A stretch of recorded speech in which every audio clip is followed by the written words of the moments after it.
वक्रतुण्डं महाकाय सूर्यकोटिसमप्रभा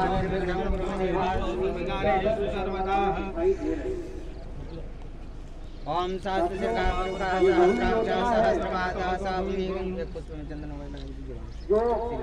2009 में जब हमारे सांसद महोदय ओम अधिष्ठाट संकुलं महापुरुषाय वेदकं सर्वं जच भूतं जच भावयं मुदां विशेषाणु जगन्नेणातिरोहतिः प्रधानमंत्री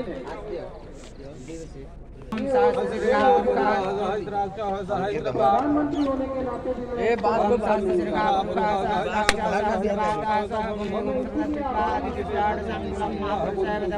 सर्वं जच भूतं जच भाव्यं मुदां विशेषाणो जगन्नेणातिरोहतिः। सबसे बड़ी खासियत है कि वो असंभव काम को भी संभव कर देते हैं। प्रेम से बोलिए गणेश भगवान की जय, प्रेम से बोलिए लक्ष्मी माता की जय, प्रेम से बोलिए दुर्गा माता की जय, प्रेम से बोलिए विष्णु भगवान की जय, प्रेम से बोलिए पवन पुत्र हनुमान की जय, पार्वती पते हर हर।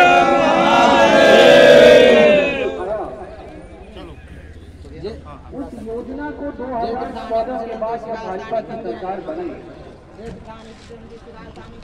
उसके बाद जमीन पर उतारने का काम जो औरंगाबाद का बच्चा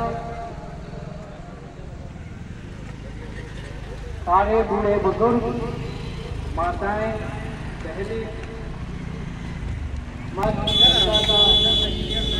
सर सबसे ऊंचा कर दिया कि हमारे जैसे सांसद हैं जिन्होंने असंभव काम को भी संभव करके दिखाया है। नतीजा है कि आज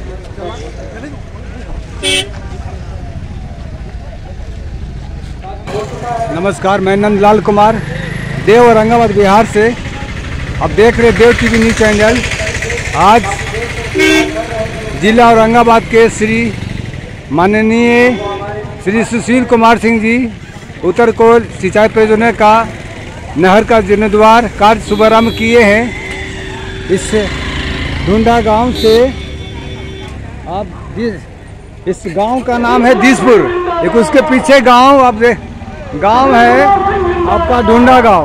लेकिन कार्यक्रम जो हो रही है ये दिसपुर गांव में हो रही है। ये देखिए ये नहर का सीन है, उत्तर कोल नहर का, जहां इन्होंने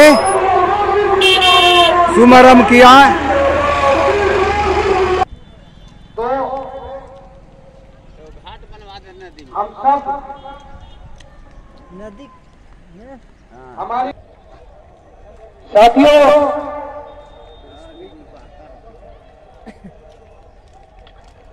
प्रधानमंत्री श्री नरेंद्र मोदी जी की जितनी प्रशंसा करें वो हमेशा, उन्होंने भी अपना मन बना लिया था कि चाहे कुछ हो जाए उत्तर कोयल नहर का पानी औरंगाबाद की धरती पर जरूर आएगा। ज्यादा कुछ कहने के लिए बचेगा नहीं।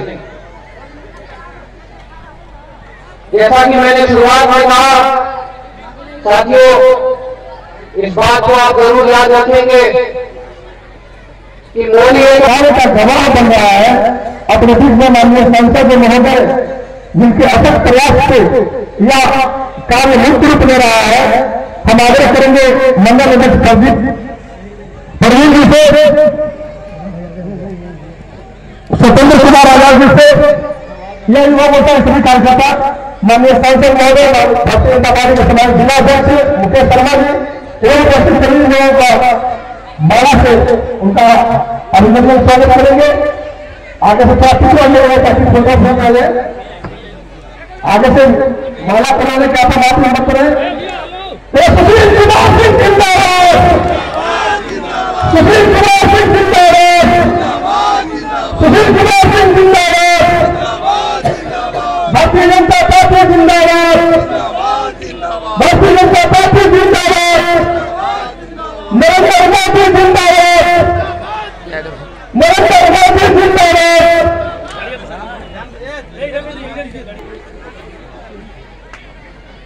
कुटुंबा मंडल की ओर से मंडल अध्यक्ष प्रवीण के नेतृत्व में माननीय सांसद महोदय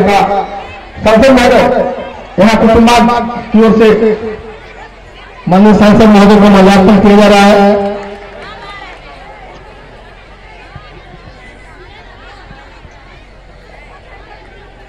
निश्चित रूप से माननीय सांसद इस सम्मान के हकदार हैं। लगातार कई वर्षों से उत्तर कोयल परियोजना के लिए अपने राजनीतिक जीवन को दांव पर लगा माननीय सांसद महोदय के द्वारा अभी किया गया है। अपने बीच उपस्थित हो चुके हैं। हम संपूर्ण औरंगा जिला वासियों की ओर से और औरंगा भी नहीं उत्तर कोयल परियोजना से लाभान्वित हर उस खेत के किसान की ओर से आपका हार्दिक अभिनंदन और स्वागत करते हैं। और यह स्वागत इसलिए करते हैं इस परियोजना में अगर आज आशा और उम्मीद के साथ उत्तर कोयल सिंचाई परियोजना के जीर्णोद्धार कार्यक्रम में के मुख्य अतिथि औरंगाबाद के माननीय सांसद सुशील कुमार सिंह जी, हम लोगों के युवाओं के आन बान शान औरंगाबाद के लोकप्रिय सांसद सुशील कुमार सिंह जी एवं बड़े भाई सुनील भैया जिलाध्यक्ष नियंत्रण में यह काम होने वाला डॉक्टर्स के उनके सभी अधिकारी आ गए हैं। आज से यह कार्य प्रारंभ हो गया। भूमि पूजन माननीय सांसद महोदय ने किया है। अपने विभागीय बाध्यता के चलते आप सबों को एड्रेस नहीं कर पा रहे हैं। हम आग्रह करेंगे माननीय सांसद सुशील कुमार सिंह इस बीच हमारे बीच उपस्थित हैं, जिनके प्रयास से लगातार प्रयास से चलेगा। जिस प्रकार से राम मंदिर का तारीख हम लोगों को बढ़ा दिया 22 जनवरी को, उसी प्रकार से आज यह जुंडा गांव साक्षी बन रहा है उत्तर कोयल कार्यारंभ का। हम और कार्यारंभ कराने वाले प्रणेता हम सबों के माननीय सांसद लोकप्रिय नेता जननेता सुशील कुमार सिंह यहाँ उपस्थित है। आप आए और इस बीच हम सबों को संबोधित करें। माननीय सांसद सुशील बाबू किनारे तट पर जयपुर झुंझा की पावन धरती पर एक बहुत ही ऐतिहासिक काम, बहुत ही नेक काम को पुनः प्रारंभ किया जा रहा है। आज से उत्तर कोयल मुख्य नहर की लाइनिंग का काम शुरू होने वाला है। अभी थोड़ी देर पहले जिसका पूजन हुआ, अब कार्यारंभ होगा। इस अवसर पर हम लोगों के बीच उपस्थित हैं, अभी आए हैं जो काम करने वाली एजेंसी है भारत सरकार की वाटकॉस, उसके चेयरमैन श्री अग्रवाल साहब, मुख्य प्रबंधक श्री संजय शर्मा जी और इस कार्यक्रम में उपस्थित भारतीय जनता पार्टी औरंगाबाद जिले के अध्यक्ष श्री मुकेश शर्मा जी, इस सभा के अध्यक्ष और कुटुंबा भारतीय जनता पार्टी मंडल के अध्यक्ष श्री प्रवीण गुप्ता जी, नली रंजन मिश्रा जी, पूर्व मीडिया प्रभारी अरुण सिंह जी, पूर्व मुखिया मदनपुर, पैक्स अध्यक्ष विनोद सिंह जी, लल्लू सिंह जी, पंकज सिंह जी, संजीव सिंह जी, विकेश सिंह जी। मित्रों, आज के बाद से लाइनिंग का काम 103 आरडी से, यानी जहां बिहार शुरू होता है वहां से आगे तक जहां तक ये नहर जाती है वहां के लाइनिंग का कार्य आज के बाद से शुरू हो जाएगा। और इसीलिए आप लोगों को बताने के लिए, जनता में यह संदेश जाए, जनता को सच्चाई से अवगत कराया जाए, इसी के लिए यह कार्यक्रम रखा गया है। और भूमि पूजन के बाद मित्रों, मैं बहुत संक्षेप में उत्तर कोयल परियोजना के इतिहास को बताना चाहता हूं। मेरे थोड़ा सा 5 मिनट नाश्ता बांटना बंद कर दीजिए, उसके चलते आवाज हो रही है।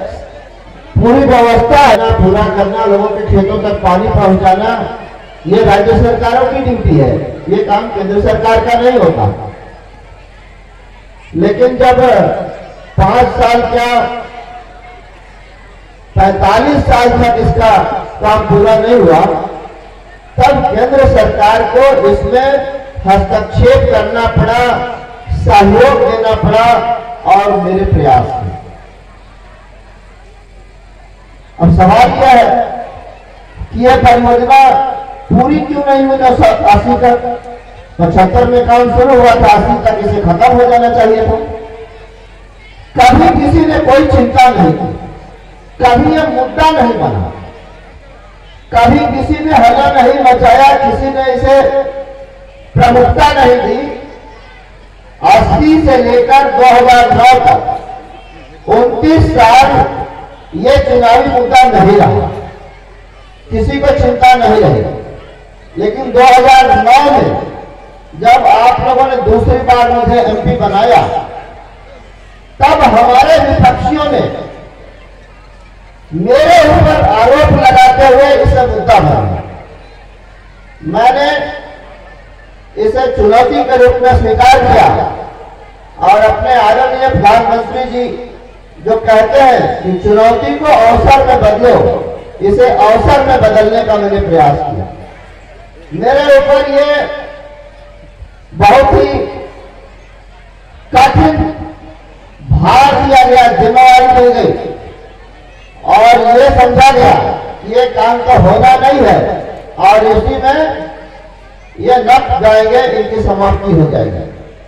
लेकिन मैं तो ईश्वर पे विश्वास करके चलता हूँ। मेरे जो रघुनाथ है, सब कुछ उन्हीं की कृपा से होता है और आप लोग मेरे मालिक हैं, मेरे मार्गदर्शक। सुनी जगह मैं पहले ही बता देता हूँ, इसकी सुपुराहट भी शुरू हुई है। ये कहा जाएगा कि ये चुनावी शिगुफा है, ये चुनावी मुद्दा है। जब जब चुनाव आता है तो ये लोग उत्तर कोयल के विषय में इसी तरह का कोई न कोई काम करते हैं। मैं उनसे पूछना चाहता हूं कि 1980 से लेकर 2009 तक इसे चुनावी मुद्दा क्यों नहीं बनाया गया? क्या सुशील सिंह इसके सांसद थे? 98 से 99 एक साल में सांसद रहा, केवल 13 महीने के लिए। उसके बाद तो इस जिले ने उसके पहले भी यहाँ के प्रतिनिधि को, यहाँ के नेता को मुख्यमंत्री की कुर्सी तक पहुंचाया। उसी समय कुक्कू डैम में फाटक लग जाना चाहिए था। 9 महीना पर्याप्त होता है और उस समय डैम बनकर तैयार था, केवल फाटक लगना था। अगर चाहत होती तो 9 महीना में बड़े आराम से कुक्कू डैम में गेट लग सकता था, लेकिन चाहत नहीं हुई। आरोप मेरे ऊपर। जो लोग सक्षम थे, जो कर सकते थे, नहीं किया, क्योंकि इनको काम करना नहीं होता है। इनके दिल में एक ही काम है, मेरे विरुद्ध दुष्प्रचार, इसी में लगे रहते हैं और मैं इन चीजों से बिल्कुल अलग रहना चाहता हूं। बार बार मुझे विवाद में घसीटने का प्रयास किया जाता है। मैं अपने काम में लगा रहता हूं और इन विवादों से बचना चाहता हूं। बावजूद मेरे विपक्षी मुझे घसीटना चाहते हैं और घसीटने के पीछे मकसद ये होता है इस आदमी को ऐसे ऐसे किसी काम में उलझाओ ताकि इस आदमी का जो मुख्य काम है उससे ये डिरेल हो जाए, इसका ये रास्ते से भटक जाए और फिर उसके ऊपर बदनामी थोपो कि इसने कुछ नहीं किया। हमने क्या किया, क्या नहीं किया, अभी आपको बताऊंगा। मित्रों, 9 से 14 तक तो भारतीय जनता पार्टी की सरकार नहीं थी केंद्र में। मैंने बहुत प्रयास किया।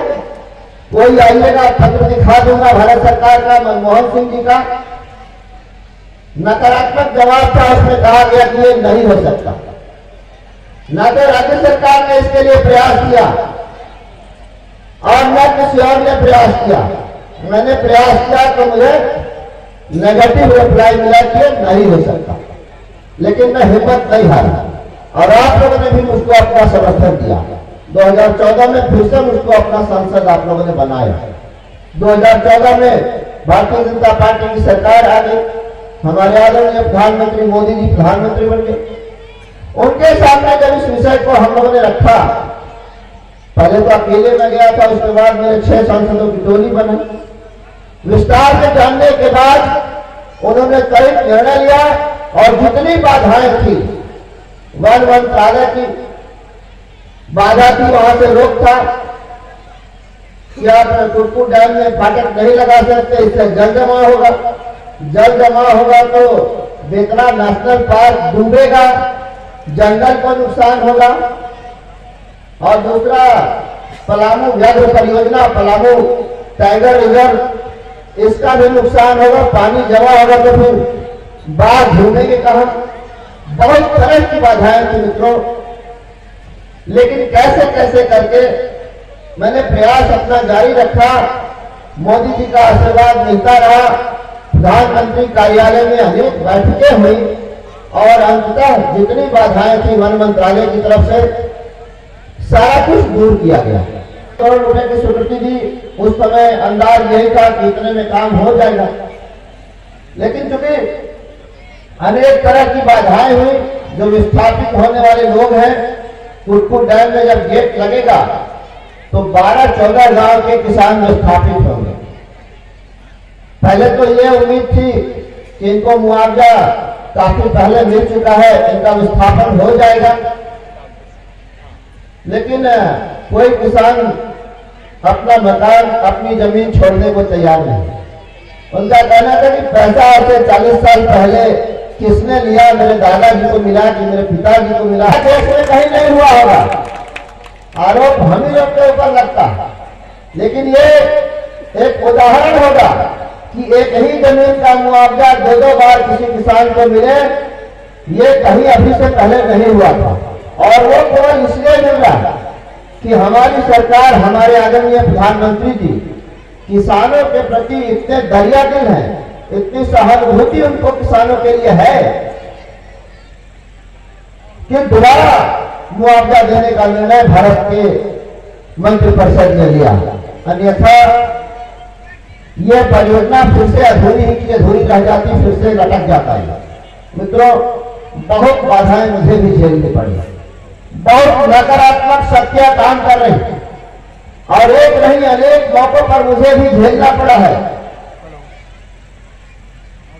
प्रमाण के साथ बता दूंगा कि 2010 में मदनपुर में एक सभा में माननीय मुख्यमंत्री जी आए थे। उनको पता था कि किसी भी सभा में सुशील कुमार सिंह जब खड़े होते हैं बोलने के लिए तो उत्तर कोयल नहर की चर्चा करते हैं। उस सभा में बोलने से पहले मुझे मना किया गया और कहा गया कि उत्तर कोयल की चर्चा यहां मत करिए।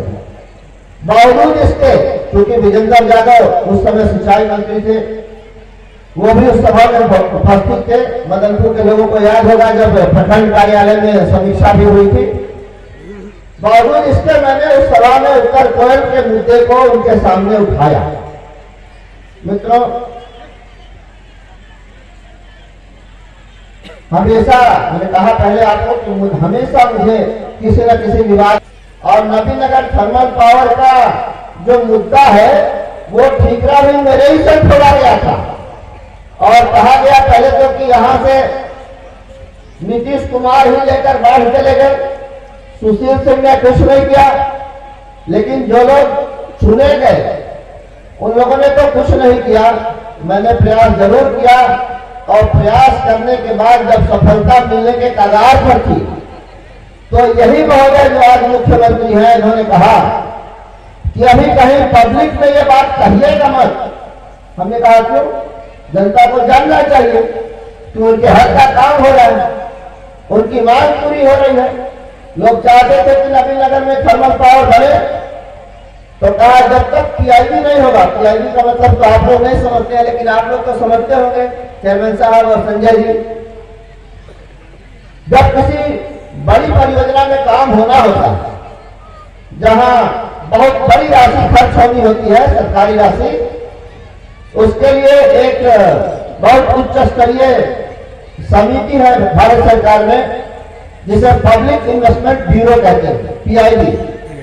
उसकी स्वीकृति के बाद ही कोई ऐसा बड़ा काम होता है। जैसे इसका भी पीआईबी हुआ है 1000 करोड़ या कुछ अभी बढ़ा होगा तो नहीं जानते हैं, लेकिन इससे ऊपर का जो कोई काम होना होता है तो आज जो मुख्यमंत्री है यही महोदय ने कहा कि आपकी जो विरोधी शक्तियां हैं ये लोग काफी प्रभावशाली लोग हैं, तंत्र में ब्यूरोक्राट भी करें और ऐसा लग रहा है कि इसे गलत कर रहे हैं, चोर की तरह मुंह बंद करके रखिए, मुंह छुपा कर रखिए। तो मुझे तो जनहित में आप लोगों के काम के लिए, आप लोगों के हक के लिए विरोधी शक्तियों से अपने आप को बचाने के लिए बहुत जुबान भी बंद रखना पड़ता है, गोपनीय तरीके से काम करना पड़ता है। बोलना चाहिए भारत सरकार ने 75 मेडिकल कॉलेज खोलने का निर्णय लिया था नीति आयोग के निर्णय के तहत, पॉलिसी के तहत। उसमें यह था कि जो राज्य पहले आएगा उसको मिलेगा। मुझसे यहाँ के कलेक्टर ने कहा कि सरकारी जमीन मिल नहीं रही है, आप इसमें सहयोग करिए। मैंने उनको लिखित रूप में एफिडेविट देकर शपथ पत्र लेकर कहा कि ठीक है, मुफ्त में जमीन देने को तैयार हो, आप मेडिकल कॉलेज खोलिए यहाँ। लेकिन चूंकि जमीन देने का प्रस्ताव मैंने दिया इसलिए औरंगाबाद जिले को मेडिकल कॉलेज नहीं मिला। अभी मुंगेर में एक शिलान्यास हुआ है 4 दिन पहले, जमीन का आता पता नहीं है, जमीन का अधिग्रहण नहीं हुआ है, और मेडिकल कॉलेज खोलने का शिलान्यास कर दिया माननीय महोदय ने। तो मैं वो काम नहीं करता था और मैं ये चाहता हूं कि ऐसा हो, क्योंकि सच्चाई तो आज ना कल सामने आनी ही है। हमको तो यही रहना है, आप लोगों के बीच ही रहना है। आज झूठ बोलकर निकल जाएंगे, कल कहां जाएंगे? हमको तो हर परिस्थिति में यही रहना। 98 में पहली बार सांसद बनाया आप लोगों ने, 99 में नहीं बना, 4 का भी चुनाव नहीं जीत सका, तो क्या हम 10 वर्षों में मैं यहाँ नहीं था क्या? हमको तो हर परिस्थिति में यही रहना, इसलिए झूठ बोलकर हम कहां जाएंगे? इसीलिए और चूंकि हम छोटे आदमी हैं, छोटे आदमी के काम 2019 में हमारे प्रधानमंत्री जी ने उत्तर कोयल नहर के अधूरे काम को पूरा करने का शिलान्यास डाल्टेनगंज में किया था। उसके बाद आज लाइनी का काम का शिलान्यास हो रहा है। यह सवाल जरूर उठता है कि अब 4-5 महीने के बाद चुनाव है तो अभी क्यों? कहने वाले कह सकते हैं कि यह चुनावी मुद्दा है, यह शिगुफा है, लोगों को बेवकूफ बनाने का प्रयास किया जा रहा है। लेकिन मैं आप लोगों को बताना चाहता हूं 2019 के बाद विश्वव्यापी महामारी आई कि नहीं आई? कोरोना आया कि नहीं आया? 2 साल उसमें प्रभावित हुआ और लगभग 2.5 साल लाइनिंग के काम की सहमति देना यह राज्य सरकार का अधिकार है, राज्य सरकार की ड्यूटी थी। 2.5 साल इन लोगों ने रोका, 4.5 साल ऐसे विलंब हुआ, वरना इस काम को तो 2020 के अंदर हो जाना चाहिए था। और भारत सरकार ने जब इसकी स्वीकृति दी थी तो ये कहा था कि 30 महीने के अंदर इस काम को पूरा हो जाना है। कई तरह की एजेंसियां हैं, इसमें राज्य सरकारों की सहमति लेनी होती है। उसके 60-70 फीट होगी, बेड और कम होगा, तो इतने दूर में पक्का हो जाएगा। तो आपका कहना है कि पानी धरती के अंदर नहीं समाएगा। वही पानी सिंचाई के लिए जब खेतों में फैलेगा तो धरती में नहीं समाएगा क्या? इस बात को समझने में राज्य सरकार को 2.5 साल लगा। 2.5 साल में समझे, सहमति दिया, तब जाकर लाइनिंग का ये टेंडर हुआ और आज के बाद काम शुरू होगा। कौन दोषी था इसके लिए? सुशील सिंह। हम ही को सहमति देनी थी। जो लोग दोषी हैं वही लोग आरोप लगाते हैं, क्योंकि उनका काम आरोप लगाना केवल है, बाकी तो कोई काम ही ऐसे लोगों के पास नहीं है। एक बात और मेरे साथ कि हमारी जो ड्यूटी है, हमारा जो कर्तव्य है, उसके निर्वहन में कहीं कोई कमी न रह जाए। एक बात और बताता हूं, ये जो 48 साल का जो महत्वपूर्ण समय व्यतीत हुआ, बर्बाद हुआ, इसके लिए जिम्मेवार सुशील सिंह नहीं है। सुशील सिंह तो दूसरों के पाप की मोटरी को ढो रहा है। इसको तो खत्म हो जाना चाहिए था, 1980 में पूरा हो जाना चाहिए था, लेकिन 2023 आ गया। हम तो अपने ऊपर आरोप लगाने वाले के पाप की मोटरी को ढो रहे हैं और उसको पुण्य की गठरी बनाकर आप लोगों तक पहुंचाना चाहते हैं। इसमें आप लोगों का समर्थन मुझे चाहिए। मित्रों, उसमें सबसे बड़ी राशि मुआवजा पर ही खर्च होने वाली है और जो ऐतिहासिक काम किया भारत सरकार ने, दोबारा मुआवजा देने का निर्णय, यह ऐतिहासिक काम है, मामूली काम नहीं है और यह लीक से हटकर है, ऐसा कभी होता नहीं। 2007 में नॉर्थ कोयल मैन कैनाल के ऊपर बिजली का पोल गाड़ दिया गया, इसलिए कि इस नहर का कोई माई बाप नहीं था।